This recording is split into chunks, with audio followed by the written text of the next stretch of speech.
Bonjour et bienvenue sur le podcast Romance et Préjugés, un podcast littéraire dédié à la romance. Nous sommes l'équipe du Forum Boulevard des Passions et nous allons tout de suite effectuer un petit tour de table afin que vous puissiez associer nos pseudos et nos voix. Je vous présente donc Eléa. Salut tout le monde. Isatis. Coucou les livrophages. Zaza. Salut les accros à la lecture. Et je suis Swollen. Alors vous l'aurez peut-être remarqué, il nous manque aujourd'hui Agalaxia qui n'a pas pu être présente pour cet épisode et nous lui envoyons de gros bisous.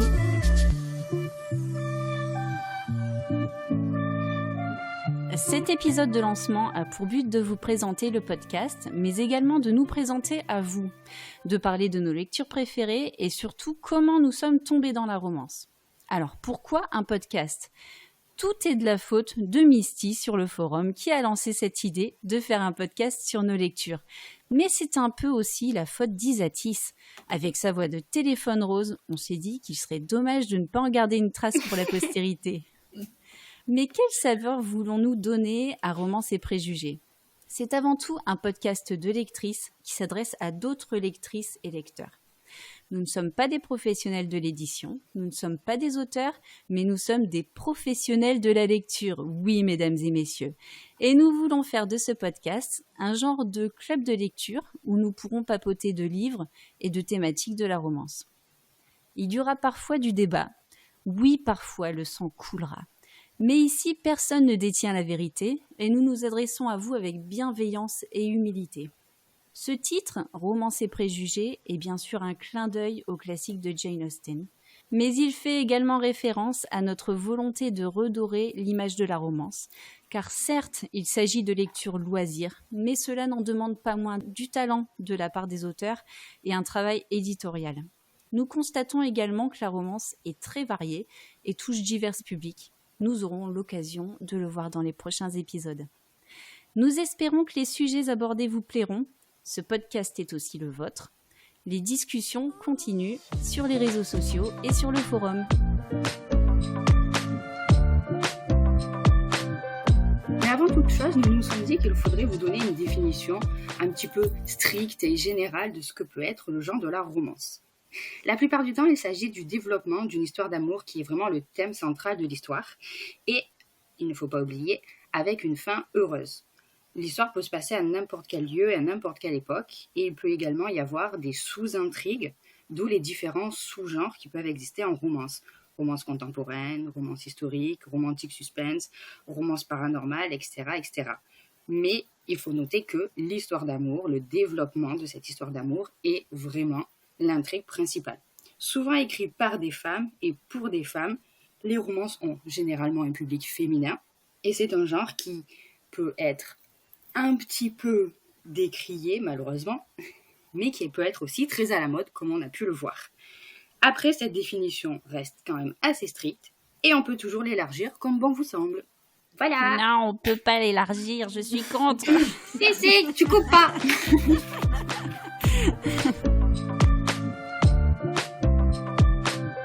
Avec la romance, nous avons toutes eu une première fois. Et cela peut être intéressant de savoir comment chacune des membres de l'équipe a justement rencontré ce genre et est devenue accro, tout simplement. Donc, So, on va te donner la parole. Est-ce que tu peux nous raconter ta première fois ? Alors, ma première fois en romance. Donc, j'ai commencé sur le tard. J'ai commencé vers 24 ans parce que je connaissais tout simplement pas ce genre littéraire. Je savais pas que ça existait. J'ai repris goût à la lecture avec la série Twilight de Stephanie Meyer Suite à... ouais, comme beaucoup, voilà, ça m'a remis un pied dans la lecture et puis et ensuite je sais plus si c'est en librairie ou en supermarché, mais je suis tombée sur les Aventures et Passions et j'en ai pris un. J'ai pris la plus douce des victoires de Christina Cook. Et là, ça a été le choc. J'ai découvert que oui, ça existait, le type d'histoire que j'adore, ça existe. Il y a des gens qui aiment aussi. Et ensuite, j'ai enchaîné, je crois, avec le premier tome de La Ronde des saisons de Lisa Kleypas. Donc là, évidemment, j'étais ferrée. Là, c'était terminé pour moi. Un classique du genre, normal. Voilà. Et donc là, voilà, je suis tombée dans l'addiction comme ça. Et, mais surtout, j'ai cherché tout de suite une communauté pour en parler sur Internet. Hein. J'ai regardé s'il y avait des forums, des sites qui en parlaient. Et ça, c'est vraiment important, je pense, pour moi. Je pense que s'il y avait pas le forum, je lirais beaucoup moins, en fait. Je suis quasiment sûre de ça. Là, c'est vraiment le package lecture plus communauté et échanger sur les lectures, en fait, qui me plaît. Et donc, voilà, j'ai tout de suite commencé à lire beaucoup. À un moment donné, la vie a fait que j'ai complètement arrêté de lire parce que reconversion professionnelle, donc gros investissement à ce niveau-là. J'avais les enfants qui étaient encore petits, qui demandaient beaucoup d'attention, donc là j'ai dû complètement couper. Et puis donc maintenant qu'ils sont un petit peu plus grands, j'ai repris la lecture. Je lis à nouveau beaucoup, mais plus aux mêmes horaires. Hein. Donc là, toutes les mamans de jeunes enfants se reconnaîtront dans ce que je dis. Maintenant, je lis plutôt entre 21h et 7h du matin, quoi. Nuit blanche. Et toi, Isa, comment est-ce que tu es tombée dans la lecture ? Alors, en fait, moi, je ne connaissais absolument pas la romance. Alors, en fait, si, parce que quand j'étais ado, je savais que Harlequin existait parce que je me souviens que ma maman, un été, elle avait acheté des gâteaux et puis à l'époque, ils vendaient... ils mettaient en cadeau des harlequins. Tu sais, les petits harlequins, là. Sérieux ? Et ouais. Mais toi, t'es trop jeune, t'as pas connu ça. C'est une grand-mère. Ouais, moi, je suis une vieille, non. Et en fait, du coup, je savais que ça existait. Je crois que j'en avais peut-être lu un ou deux. Je crois qu'il y en a un qui se passait en Australie, d'ailleurs. Et je devais avoir 16-17 ans, quoi. Et après, j'ai complètement oublié, en fait. Et puis, en 2011... Alors, l'année est importante, vous comprendrez pourquoi. Je cherchais, en fait, une lecture pour me vider la tête, quoi. J'avais besoin, en fait, le soir, quand je rentrais, de penser à autre chose que le boulot et tout.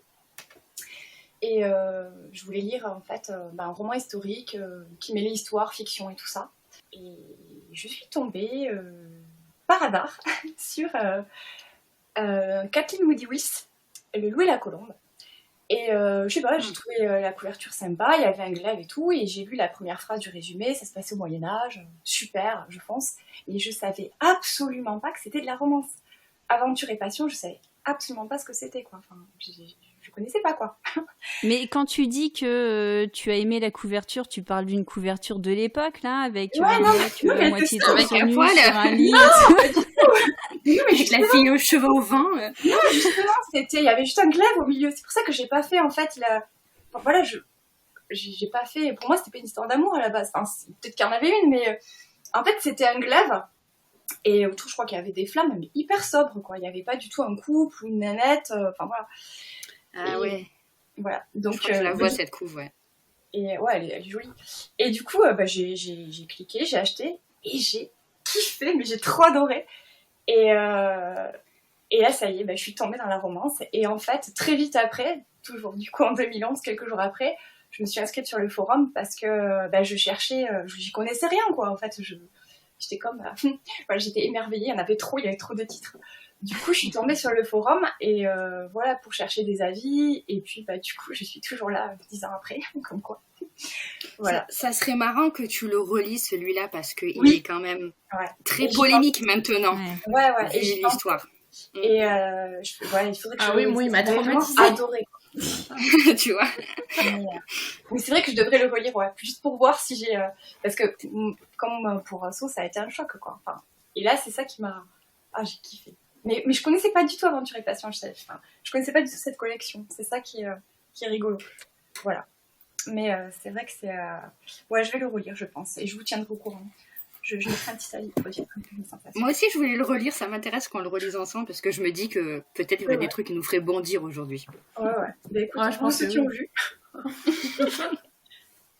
Bon, et alors toi, Zaza, vas-y, raconte-nous. Alors, moi, vous allez dire que je suis un peu une copieuse, mais j'ai un petit peu le même parcours. En fait, moi, je lisais beaucoup de romans féminins historiques et je cherchais toujours qu'il y ait une petite part de romance dedans, mais je savais pas que c'était un genre à part entière. En fait, à la bibliothèque de ma ville, il y avait une collection que j'aimais bien. Je savais que c'était un petit peu la ligne éditoriale. Donc, je trouvais un petit peu mon bonheur là-dedans, mais ça manquait un peu de romance.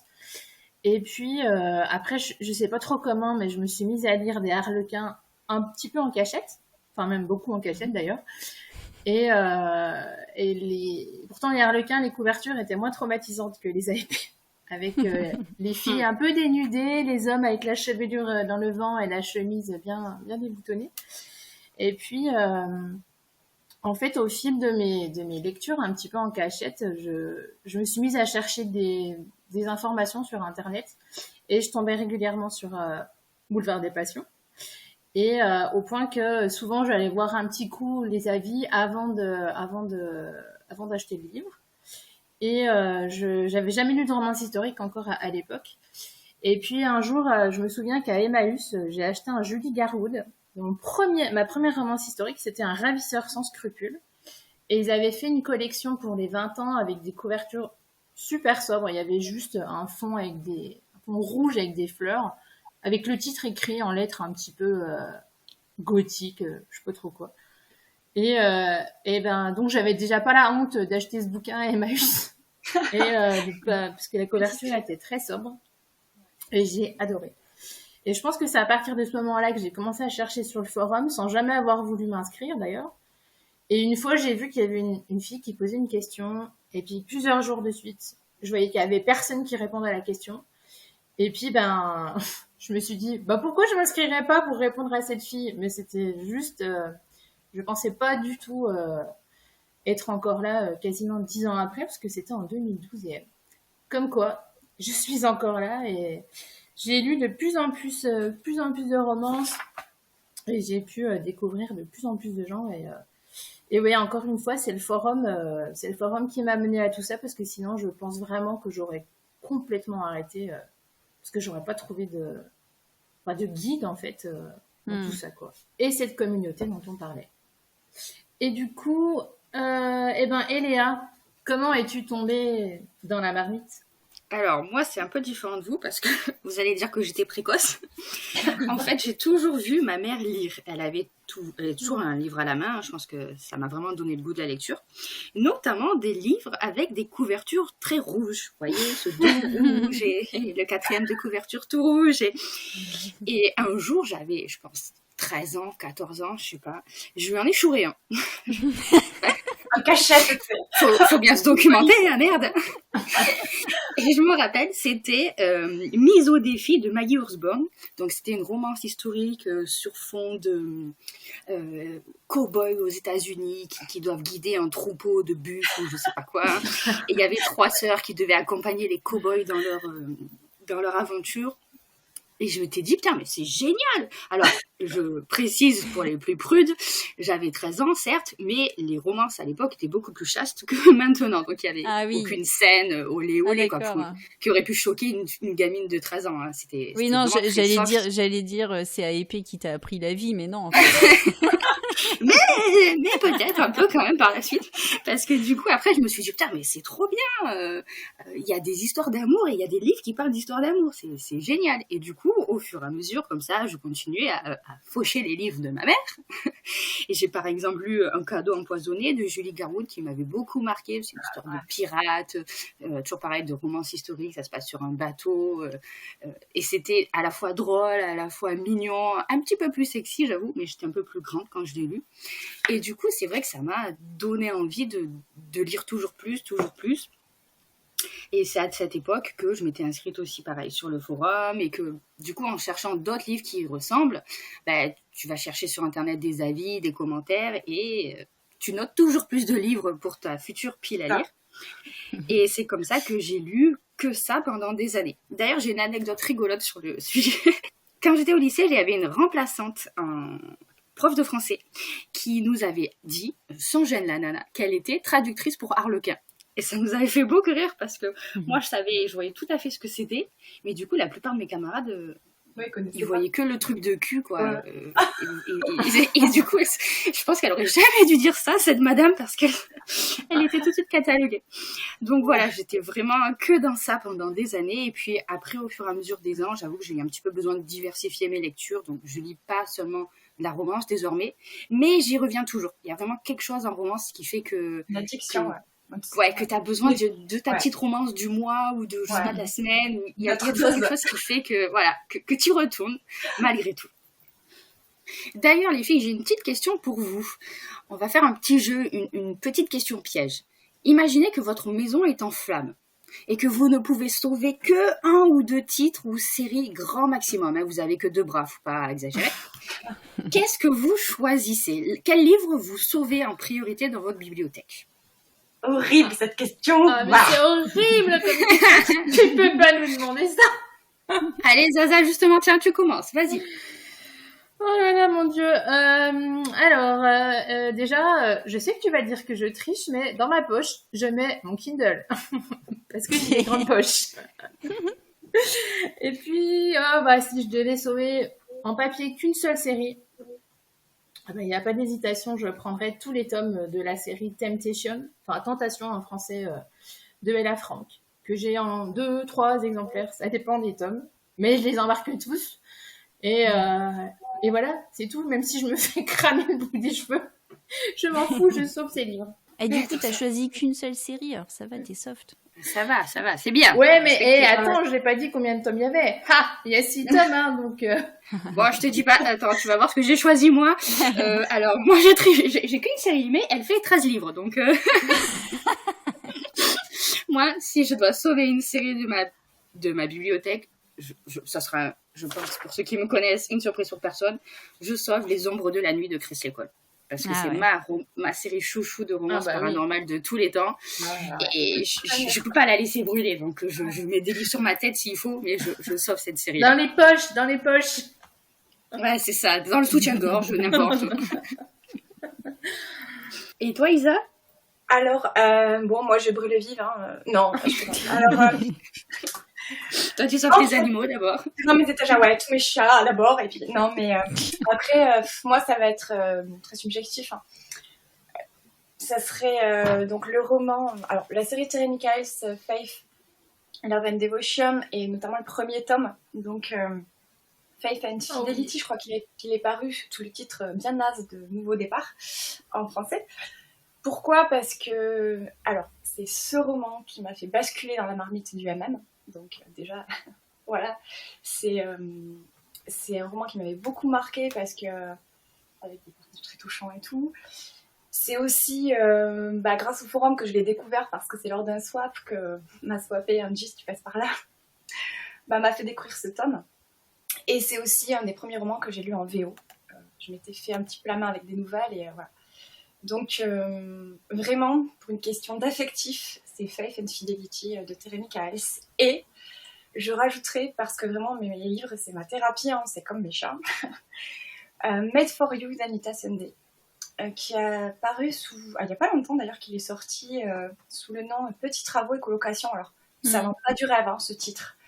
Mais ce bouquin, c'est un concentré de tout ce que j'aime. Il est trop bien. Il y a une différence d'âge. Ouais, c'est une bulle de tendresse, c'est de l'humour, c'est des personnages avec un caractère de fou, des petits détails comme ça qui font que bam, lui et moi, ça ne pouvait que fonctionner, quoi. Donc vraiment, c'est ça. Les moments où je suis pas bien... C'est vraiment tout ce qu'on aime dans la romance, c'est ce côté hyper réconfortant, hyper doudou, ça te met dans une bulle, c'est mignon, tu ris, il est trop bien. Ouais, je valide ton choix. T'as 2 mains, t'as le droit d'en prendre 2, ça va. Ouais, voilà, c'est ça, 2, mais voilà, donc c'est bon. Et du coup, il est dans ma PL, celui-là d'Anita Sunday, mais elle aime bien faire du slow burn. Oui, mais après du slow burn, c'est pas non plus 500 pages, donc si ils prennent le temps, mais c'est normal. Après, c'est vraiment oui, voilà, si c'est cohérent par rapport aux personnes. Mais tu vas mettre le stress si tu dois le lire. Tu me le dis pas, je vois pas. Et du coup, toi Eh bien, alors moi c'est pareil, même astuce que Zaza, je prends ma liseuse. De tricheuse. Et puis merci Zaza de sauver Logan et Tate, ça c'est important aussi. Donc moi, ce que je vais prendre, c'est en romance contemporaine, je prends les Chicago Stars de Suzanne Elizabeth Phillips. C'est Au une moins, série, ça. au moins les 2 premiers tomes. C'est vraiment des histoires qui prennent aux tripes et avec des personnages inoubliables. Et ce que j'adore aussi dans cette série, donc c'est une série qui est sur le milieu du football américain. Et ce que j'aime aussi avec cet auteur-là, c'est qu'il y a toujours une histoire d'amour secondaire qui est aussi intéressante que la principale. J'ai trouvé vraiment c'est une super auteur. Je me souviens de ça. C'est chaud. Et puis donc mon deuxième choix, c'est en romancisto, c'est les Highlanders de KMM, Karen Marie Moning, faut pas les oublier quand même. Ah oui, mais c'est différent. Ça ne rajeunit pas tout ça, quoi. Oui, je suis allée chercher vraiment dans les anciens là. Donc voilà, les Highlanders, de toute façon, c'est une thématique qui laisse pas indifférente les lectrices de romancisto en général, je pense. C'est l'effet du film. Ça dépend, ça dépend. Et puis ce qui est chouette dans cette série, c'est qu'on est toujours sur un fond aussi de légendes celtiques avec pas mal de thématiques, le voyage dans le temps, les créatures fantastiques, les failles, tout ça. Et vous vous souvenez qu'avant la réédition, il y avait l'un des tomes, je ne sais plus lequel, qui montait jusqu'à 60 € d'occasion. C'était de la folie pour choper les anciennes parutions. Ouais, je me souviens, c'est délire. J'ai jamais fini, moi, celle-là de série. Ah, je m'arrête au tome 4 ou je sais pas. Pourtant, je les ai tous, mais... Mais vous êtes des tricheuses, vous, Zaza et moi, on en a dit qu'un, et vous en dites 2. Attends, moi, sinon, je mets cultissime de Mariana Zapata. Moi, je sauve cultime. Vous avez vu elle fait 13 tomes, la tienne, de série, donc... Oui, voilà, c'est pour ça. Moi, j'en ai pris 2. Exagéré. On pense à ton dos et tout. Alors maintenant, on va vous parler des sorties, les 3 sorties qu'on a repérées pour les parutions du mois de septembre. Et parmi ces 3 sorties, moi j'ai choisi de vous parler de 3 livres en romance historique, en romance MM et puis aussi en romance contemporaine. Alors déjà, il y a un titre que nous, on a repéré au niveau des sorties qui a l'air plutôt sympa, qui s'appelle Les Tribulations de Théa, une série de romances historiques de Mia Vinci. Et le livre sort chez J'ai lu pour elle, donc en aventure et passion, le 1er septembre. D'après le résumé, c'est l'histoire d'une jeune femme qui se fait passer pour sa sœur pour lui rendre service. Et elle se retrouve mariée à un homme sous cette fausse identité, mais il sait qu'elle a menti et visiblement il va y avoir des petites joutes verbales et j'imagine ce genre de petites bagarres qu'on aime bien en romance historique, surtout quand c'est bien écrit, avec des bons dialogues. Donc voilà, ça a l'air très bien, on est pas mal à l'attendre sur le forum. C'est vrai que je vais pas regarder au niveau des notes sur Goodreads pour les lectrices américaines. Mais ça, c'est la lecture qu'on a très envie de découvrir au mois de septembre. En romance contemporaine, il y a le très attendu, et je pense que tu ne me contrediras pas sur ce point, il y a le nouveau roman de Sally Thorne qui sort le 15 septembre chez Collection EH, qui s'appelle « Tout est sous contrôle, sauf toi ». Donc ça sort le 15 septembre chez EH. Alors celui-là, je suis en train de le lire, je l'ai commencé hier soir, j'ai lu à peu près un quart.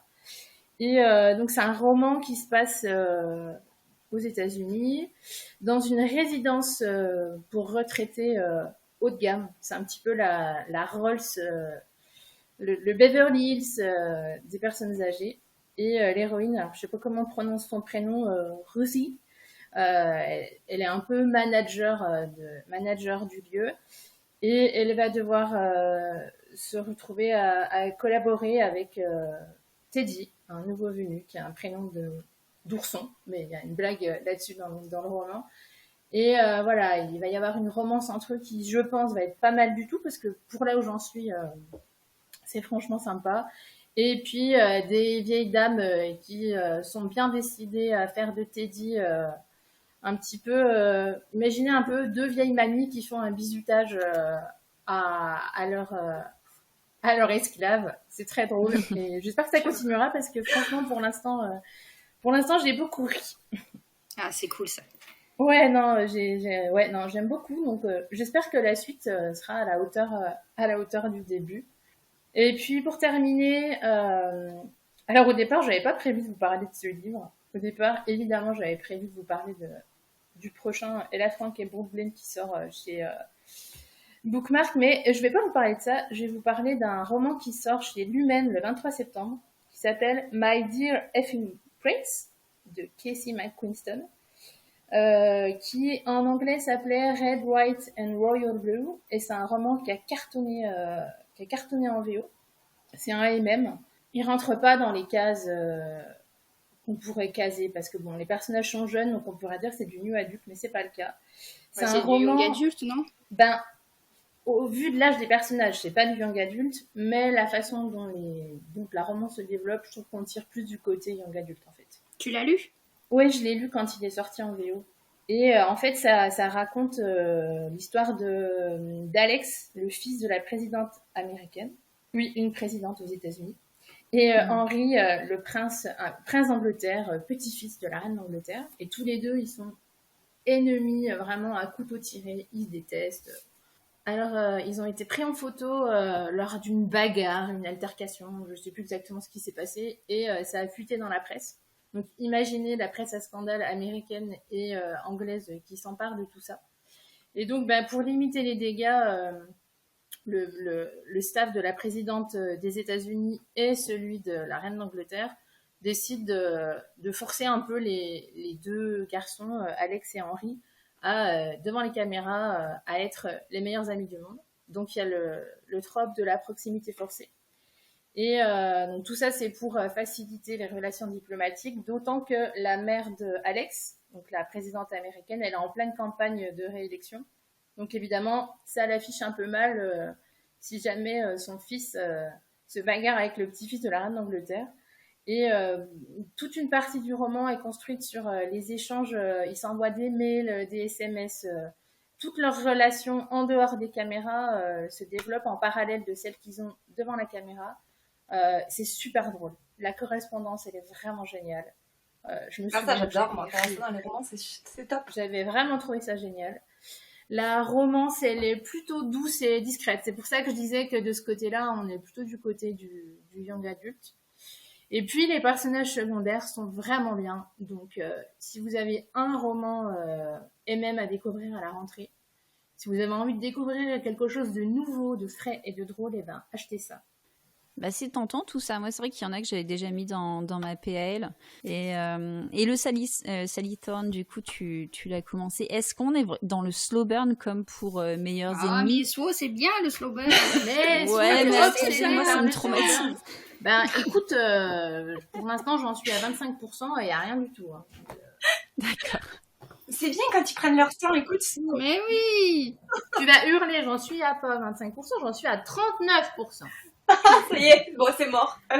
C'est pas que j'aime pas le slow burn, hein, parce que dans pas mal de romans, ça se fait assez naturellement, en fait. C'est normal que ça se fasse lentement. Mais dans certains romans, c'est carrément c'est carrément toute l'intrigue qui se fait à travers un slow burn. Par exemple, dans Meilleurs Ennemis, moi, elle m'a trop fait mariner, j'en pouvais plus à la fin. Mais c'est ça qui est génial. Ouais. Moi, tu regardais pas les séries du samedi soir, de la trilogie du samedi soir, là, où tu attendais pendant 1000 ans que l'héroïne de la série, elle finisse avec le mec et que ça avait 3 saisons avant que ça se passe. Ben voilà, pour moi, c'est pareil. C'est clair. Mais c'est ça qui donne de la saveur au truc, quoi. Ouais. Regarde dans les fièvres de KMM, putain, combien on a attendu de temps. Mais ça, c'est le pire slow burn, franchement. Ouais. Voilà. Ouais, mais justement, moi, quand il y a un slow burn trop long, à la fin, je me dis, tout ça pour ça, en fait. C'est une question de goût, en fait. Hein.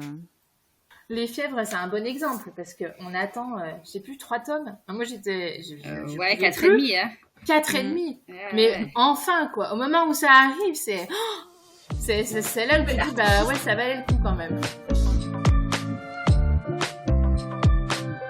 Cet épisode touche à sa fin, mais avant de fermer nos micros, j'ai une dernière petite surprise pour vous les filles.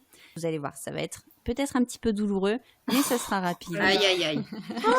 Qu'est-ce que tu nous as préparé? Nous allons jouer à Tu préfères. Oh. Alors, Vas-y, balance. Ouais, j'attends. Hein. Eléa, tu préfères, en hommage à la série Twilight, appeler ton futur enfant Bella ou Edouard, ou alors réaliser ta prochaine vidéo YouTube toute nue? Ah, mais c'est horrible. Alors, je préfère l'option numéro 2, mais on ne verra, puisque je décide du cadrage de la caméra, que ma tête. C'est pas mal. Ça marche. Alors maintenant, Isatis, tu préfères que la série Nouveau Départ de Terry Michael, je t'en parlais tout à l'heure justement, n'ait jamais existé, ou alors manger l'un de tes canards? Oh, mais quelle horreur. C'est trop bien les questions personnalisées. J'ai peur pour moi là. Alors non, je mange pas mes animaux, moi, rien à faire. Quoi. Je préfère mourir de faim que de manger mes animaux. Je les aime trop, quoi. Tant pis. Il y a d'autres séries, tant pis. Non, pas touche à mes animaux, quoi. Alors et maintenant, Zaza, tu préfères troller la page Facebook d'Ella Frank et Brooke Blaine ou lire 10 fois d'affilée Les Tentacules du plaisir suivi de Prise par le Raptor? Oh bah alors là, Très en vogue sur Amazon. Le raptor, les tentacules et les yétis, le gorille, tout ce que tu veux. Alors là, 10 fois d'affilée. oh bah même 15, hein, attends, plutôt que de troller la page Facebook. Ouais, ça va, c'est pas un choix trop difficile. Attends, il faut qu'on trouve un truc pour soi, du coup. Bah ouais, c'est ça. Mais sur le vif. Et toi, Swo, est-ce que tu préfères laisser la série des Highlanders cramer dans ta maison ou ne lire plus que des slow burn jusqu'à la fin de ta vie? Non, je pourrais pas lire que des slow burn. Non. Tu vas laisser cramer tes Highlanders préférés? Donc les mecs Tant Keltar pis et qui tout, crament, je m'en fous, il y a plein d'autres mecs.